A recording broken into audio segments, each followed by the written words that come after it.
ፕሮግራም እንሄዳለን። ዮሐንስ ይቆቆና ዲግደም ለኮስ ዲግደም ተቆቁባራ አከዘን ገሩላ ሰገል ብራይኔ ጋር ከ19 ጀምራለሁ። ያም ቀን እርሱ ከሳምንቱ ፊተኛ በመሸ ጊዜ ደቀ መዛሙርቱ ተሰባስበው በነበሩበት ዮሐንስ 20:19 ጀምሮ እስከ 21 ያለ በነበሩበት ደቀ መዛሙርቱ ተሰባስበው በነበሩበት አይሁድም ስለፈሩ ደጆቹ ተዘግቶ ሳሉ ኢየሱስ መጣ። በመካከላቸው ቆሞ ሰላም ለእናንተ ይሁን አለ። ሰላም ለእናንተ ይሁን አላቸው። ይህንም ብሎ እጆቹንም ጎኑንም አሳያቸው። ደቀ መዛሙርቱም ጌታን ባዩ ጊዜ ደስ አላቸው።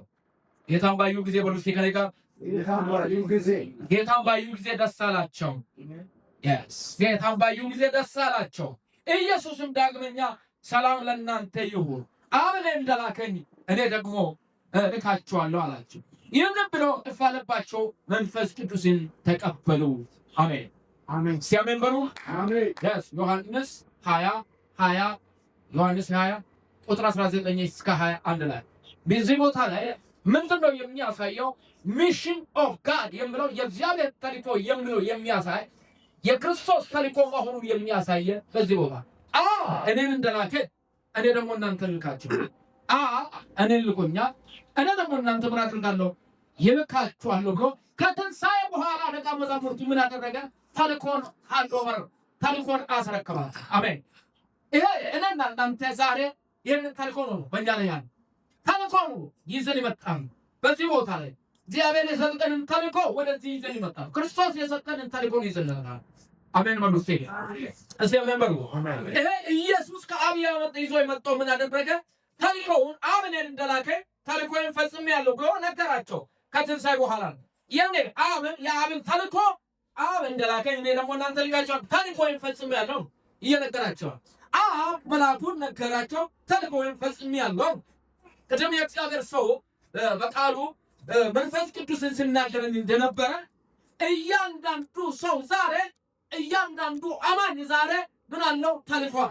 የእግዚአብሔር የክርስቶስ ኢየሱስ ተልእኮ በላው ላይ ተልእኮ ተሸክሞ ነው የሚሄድ። ስለዚህ ምን አለ? እኔ ተልእኮዬ ምን አደረገው? ጨርስ። እኔ አብ እንደላከኝ እኔ ደግሞ እናንተ ምን አደርጋለሁ? እልካችኋለሁ። አይገርምም? ተልእኮውን አስረከበ። የሚላ ቅብብሎች ለደቀ መዛሙርቱና ለሐዋርያቶች ምን አደረገ? ተልእኮውን አስረከበ። ዛሬ እንግዲህ ከሐዋርያቶች ከአባቶቻችን ያ መንፈስ ቅዱስን ምን አደረገ?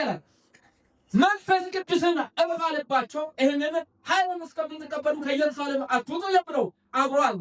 እግዚአብሔር አብ አለ፣ እግዚአብሔር ወልድ አለ፣ እግዚአብሔር መንፈስ ቅዱስ። አሁን ኢየሱስ በዚህ ቦታ ላይ ሲያወራ ነው።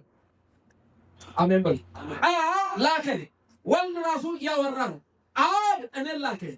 ወልድ ራሱ ኢየሱስ እኔ እያላቸው እንደላከኝ እኔ ግን አለው እናንተን ደግሞ እኔ ምን አደርጋለሁ? እልካቸዋለሁ አለና መንፈስ ቅዱስን ስላልተቀበሉ መንፈስ ቅዱስን በዚህ ሰዓት ምን አደረገ?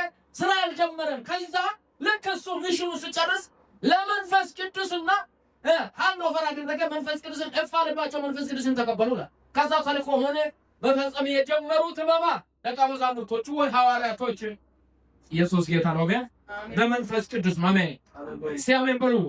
ዛሬ ቤተክርስቲያን ስራ የምትሰራ በመንፈስ ቅዱስ ነው። ስራው የሚሰራ በመንፈስ ቅዱስ ነው። በመንፈስ ቅዱስ ምሬት ነው። የክርስቶስ ደም ነው። ቤተክርስቲያን የተመሰረተችው በምን ላይ ነው ብትሉ በክርስቶስ ነው። እኔና እናንተ ደሙ የደሙ ውጤት ነው። ደሙ ነው የሰበሰበ። ደሙ የደሙ ህብረት ነው። ይሄ አሜን በሉ። አሜን።